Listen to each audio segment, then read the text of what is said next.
வா உட்காரு. சொல் செல்லம், என்ன விஷயம்? என்னங்க, முன்னெல்லாம் என்ன பார்த்தாலே எரிஞ்சு எரிஞ்சு விழுவீங்க. இப்ப எதுக்கு பழசெல்லாம் பேசிட்டு இருக்க? இல்லங்க, அதுலதான் விஷயமே இருக்கு. சரி சொல்லு. எப்படிங்க திடீர்னு உங்களுக்கு என்ன பிடிச்சது? எப்படி இப்படி திடீர்னு மாறினீங்க? அதுக்கு ஏதாவது காரணம் இருக்கும்ல? ஏதோ ஒண்ணு நடந்திருக்கு. அது என்ன?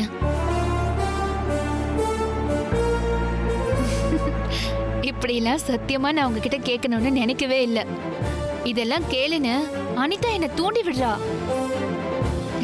ஆனா எனக்கு அந்த காரணம் எதுவும் தேவையில்லைங்க.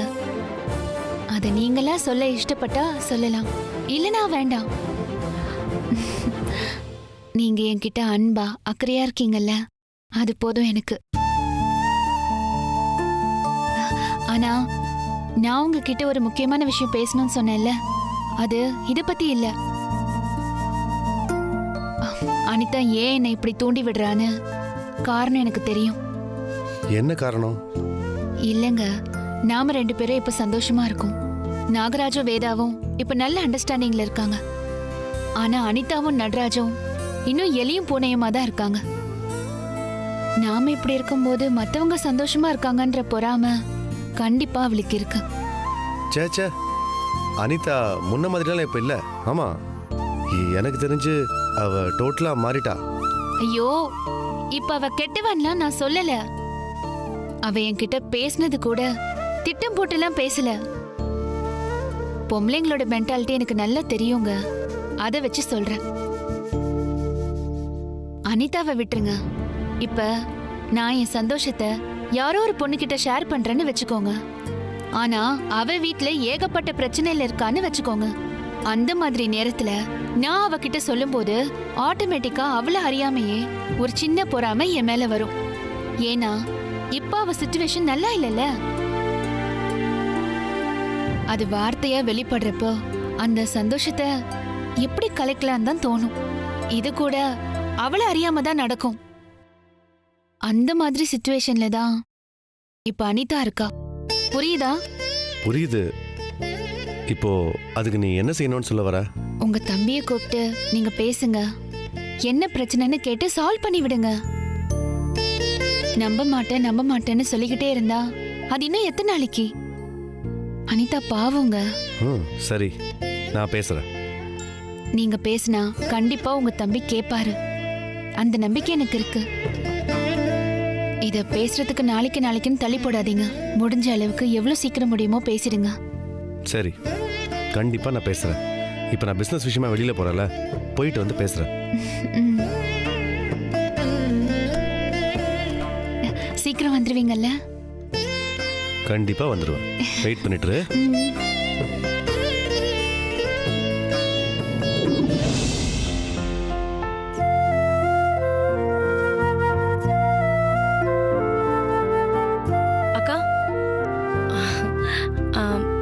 நான் உன்கிட்ட சொன்னத நீ சுந்தர் மாமா கிட்ட சொன்னியா?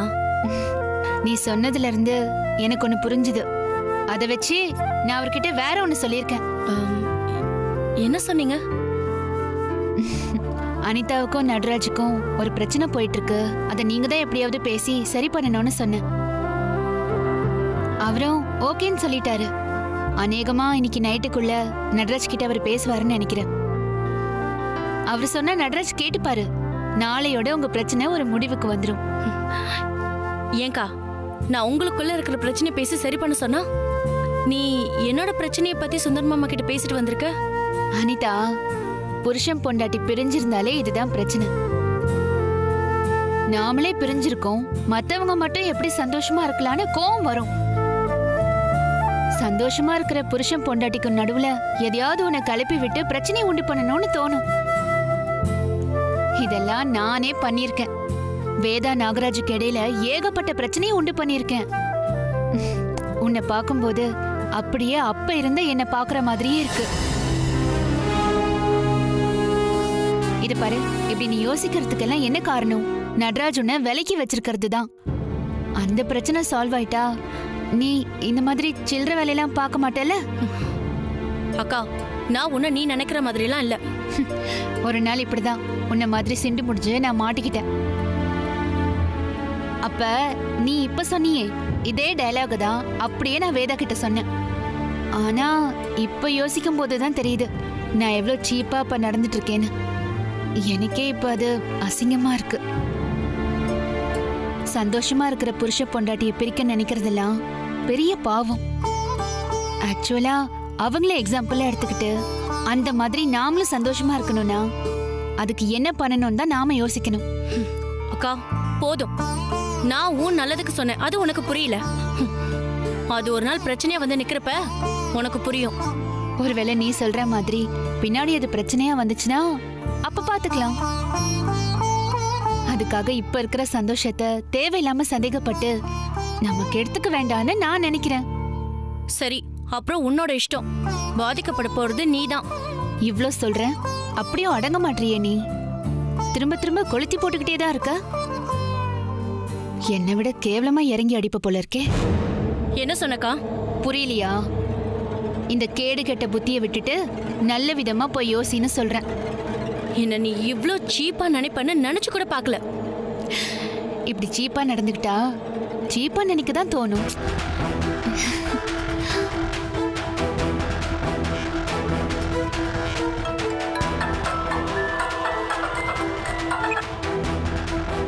ஆத்தா, சொல்லுங்கப்பா. பக்கத்துல யாராவது இருக்காங்களா ஆத்தா? யாரும் இல்ல, சொல்லுங்க.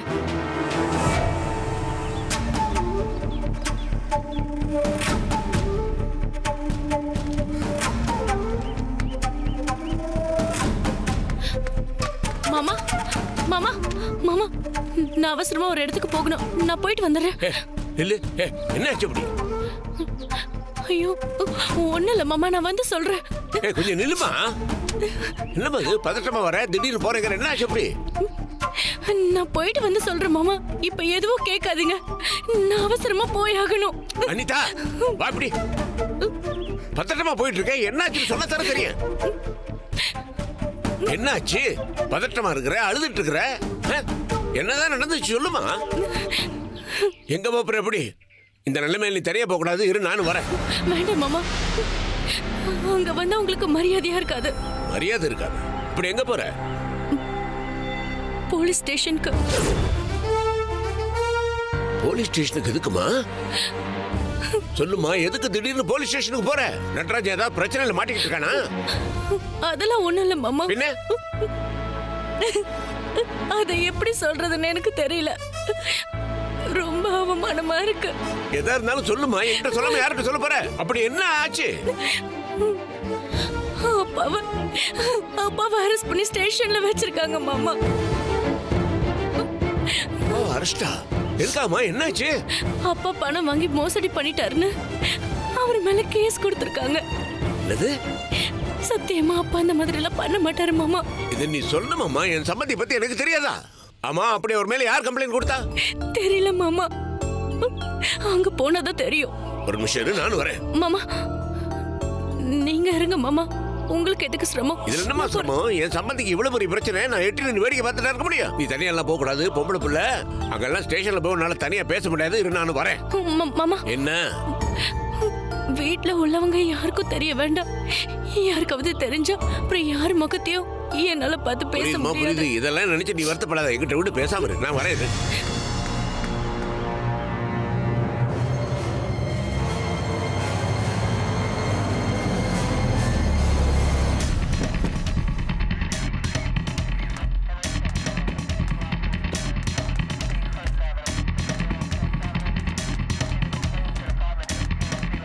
சமந்தி, சம்மந்தி, என்னங்க இது? இது என்னலாமோ சொல்லுது. உங்க மேல அப்படி யாருங்க கம்ப்ளைண்ட் கொடுத்தது? நாங்க தாங்க. என்ன எப்படி அநியம் பண்ணிட்டீங்க ஐயா? பிசினஸ் இதெல்லாம் சகஜம் ஐயா, முன்ன பின்னதான் இருக்கு. லாபம் நஷ்டம் வரத்தான் செய்யும்.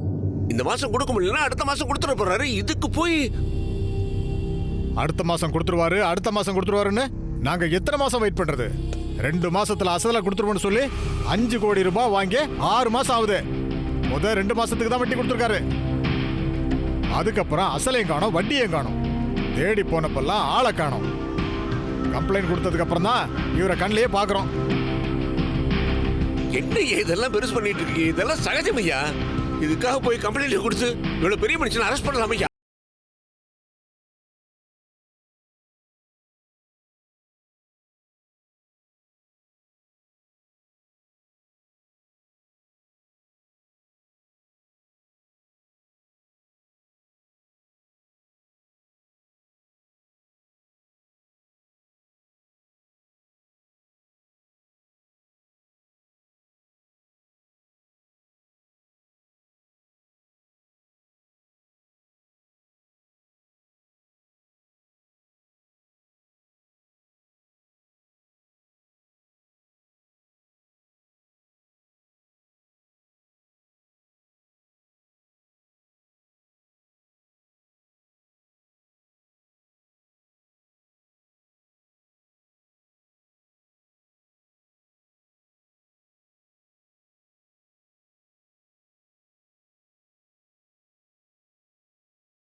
சம்மந்தி அப்படியெல்லாம் எதுவும் இல்லை. நீங்க முதல்ல இங்கேருந்து கிளம்புங்க.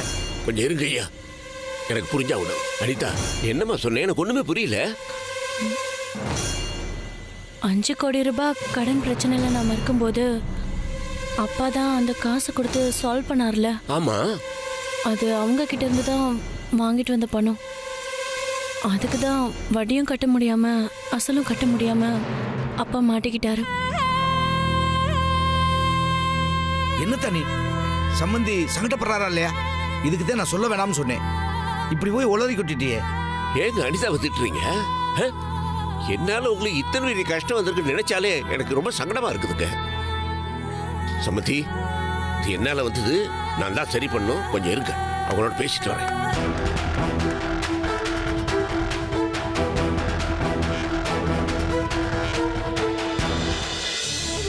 முடிவு தெரிஞ்சாவணும் ஐயா. ஆமா ஐயா ஐயா, கெஞ்சி கேட்டுக்கிறேன் ஐயா. என்னாலதான் ஐயா பாவம் அவருக்கு இத்தனை பெரிய பிரச்சனை. 1 மாசம் டைம் கொடுக்கியா. உங்களுக்கு கொடுக்க வேண்டிய பணத்தை வட்டி முதல்மா கொஞ்சம் கொஞ்சமா நான் கொடுத்துட்றேன். ஏற்கனவே ஒருத்தர் இப்படிதான் சொன்னாரு. சொன்ன மாதிரி நடக்காம ஸ்டேஷன் வரைக்கும் கொண்டு வந்து நிப்பாட்டிட்டாரு. இப்ப எந்த சூரிட்டில உங்களை நம்புறது? ஐயோ அப்படி சொல்லாதீங்கய்யா. சொன்ன வார்த்தையை காப்பாத்துவீங்க. சொன்னபடி கொடுத்துருவேன், என்ன நம்புங்க. சார், நீங்க பிசினஸ் பண்றவர் தானே சார்? உங்களுக்கு தெரியாதா? வெறும் வாய் வார்த்தையை நம்பி பணம் கொடுத்தவன் எவன் சார் விட்டுட்டு போவா? அதுவும் 5 கோடி ரூபாய் சார். இப்ப என்ன பண்ணணும் சொல்லுங்கய்யா. சார், அந்த ஆள் மேல இருந்த நம்பிக்கையே போச்சு சார். பார்க்கிறதுக்கு பெரிய மனுஷன் மாதிரி இருக்கீங்க. நீங்க சொல்றதுனால நாங்க கேஸை வாபஸ் வாங்குறோம் சார். ஆனா நீங்க பொறுப்பேற்று எங்களுக்கு எழுதி கொடுக்கணும், சரியா? என்னையா எழுதி கொடுக்கணும்? எழுதி கொடுக்குறேன்யா. இப்ப பார்ட்டா அமௌண்ட் தரதா சொன்னீங்களா சார்? அதை அப்படியே பொறுப்பேற்று எழுதி கொடுக்குறீங்களா சார்? கொடுக்குறியா? என்ன சார், ஓகே தானே சார்? அப்படியே 5 கோடி ரூபாய்க்கு செக் எழுதி வாங்கிடுங்க. செக் புக் இப்ப கொண்டு வரலையே சார். ஒன்னும் பிரச்சனை இல்லை சார். நாங்க வீட்டுக்கு வர்றோம். இதுல 5 பேர் லிஸ்ட் இருக்கு. ஆளுக்கு 1 கோடி ரூபாய் போட்டு செக் எழுதி கொடுத்துருங்க. என்ன சார் யோசிக்கிறீங்க? கேஸை வாபஸ் வாங்கணும்னா எழுதி கொடுங்க. இல்லையா இந்த பிரச்சனைக்கு எனக்கும் சம்மந்தம் இல்லைன்னு ஒதுக்கி போடுங்க. அடுத்ததெல்லாம் நாங்க பாத்துக்கிறோம். ஐயோ வேணாயா, நீங்க சொன்ன மாதிரியே எழுதி கொடுத்துட்றேன், செக்கு கொடுத்துட்றேன். சம்மந்தி வேணாம் சம்மந்தி. என்னால நீங்க எந்த பிரச்சனையும் மாட்டிக்க வேண்டாம். ஐயா என்ன தடுக்காதீங்கய்யா. என்னால நீங்க இவ்வளவு பெரிய பிரச்சனையில மாட்டிக்கிட்டு இருக்கீங்க. உங்களை வெளியே கொண்டு வர வேண்டியது என்னோட பொறுப்பு. நீங்க பேசாம இருங்க ஐயா. நீங்க கேட்ட மாதிரியே எழுதி கொடுக்குறேன். 5 பேருக்கு தனித்தனியா செக்கும் கொடுக்குறேன். கம்ப்ளைண்ட் வாபஸ் வாங்கிடுறீங்களா? சரிங்க சார். சரிங்க. ரொம்ப நன்றியா, ரொம்ப நன்றியா.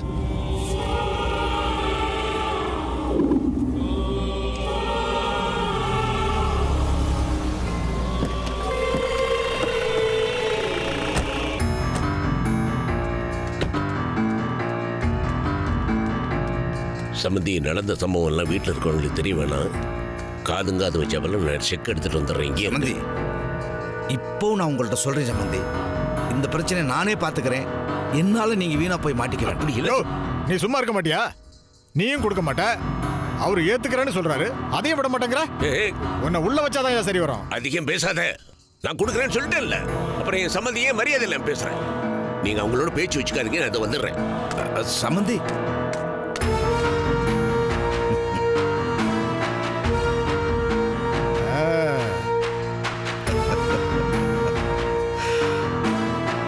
யோ, பத்திரம்லாம் கரெக்டா இருக்குல்ல? எல்லாம் எடுத்துட்டு வந்திருக்கேனே. அப்புறம் பேசுற மாதிரி தனித்தனியா பிரிச்சு 5 செக்கா வாங்கிக்கங்க, ஒரே செக்கா வாங்கிடாதீங்க. அப்படிதான் தலைவரை கேட்டிருக்கேன். ஆமா, நம்ம வக்கீலிங்கயா. அது வந்து அப்பா வராரு.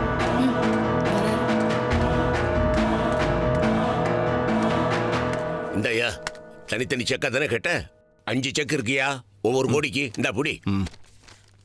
அப்படியே தானுங்களே ஒரு கையெழுத்து போடா.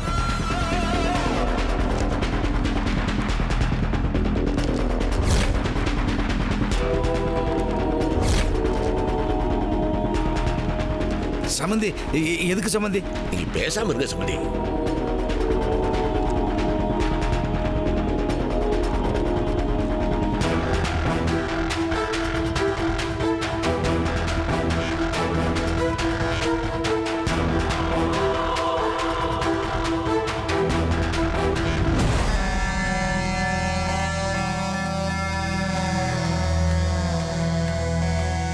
இந்தாங்கண்ணே தண்ணி.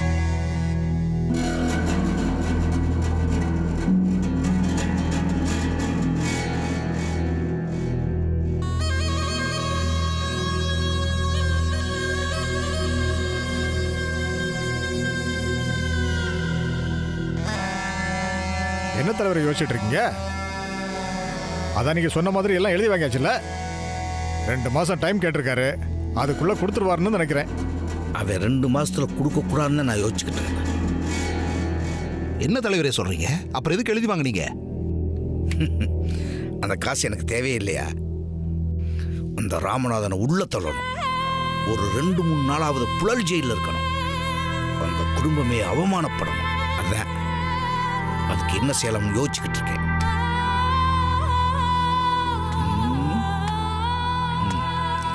செக்கில் கையெழுத்து வாங்கினீங்களே, தேதி போட்டா வாங்கினீங்க? 2 மாசத்துல தரேன்னு பத்திரத்துல தேதியை மென்ஷன் பண்ணோம். ஆனா செக்கில் போடல. அமௌண்ட்டுக்கான கையெழுத்தை மட்டும்தான் வாங்கணும்.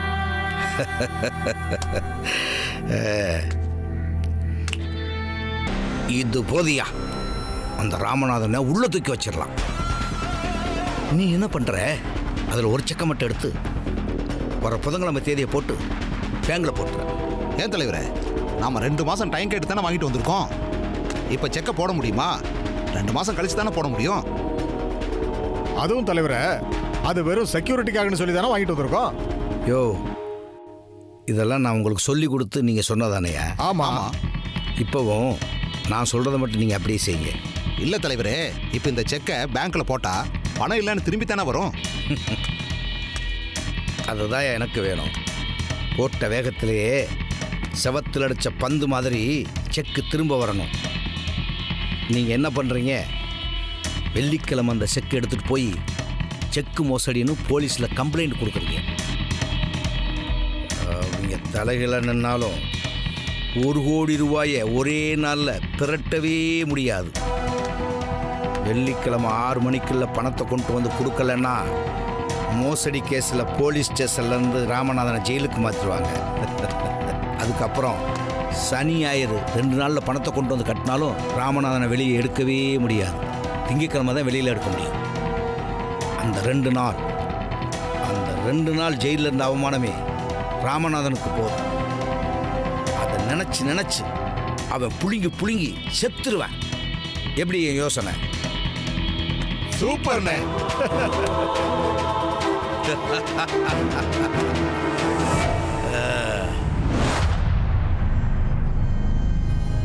வேதாவுக்கும் நாகராஜுக்கும் பிரச்சனை வரலனா அப்போ எங்கேயோ தப்பு நடந்திருக்கு.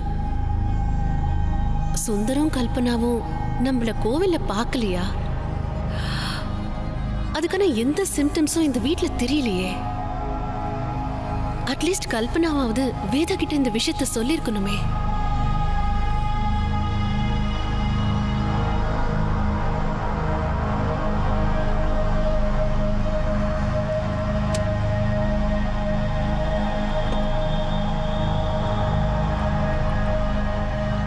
ஹலோ.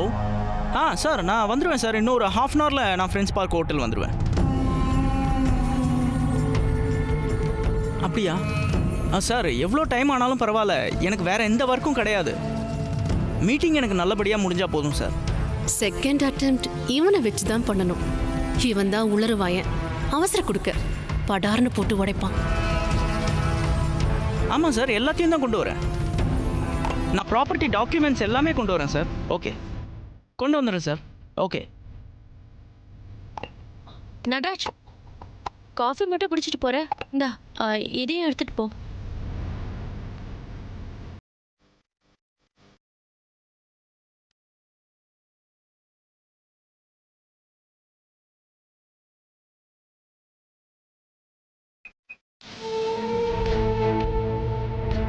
சொல்லுவலிக்கா. நாகராஜ், நான் அர்ஜென்ட்டாக கொஞ்சம் வெளியில போகணும். நீங்க தப்பா எடுத்துக்கலன்னா என் கூட வர முடியுமா? சரி, வரேன். ம்.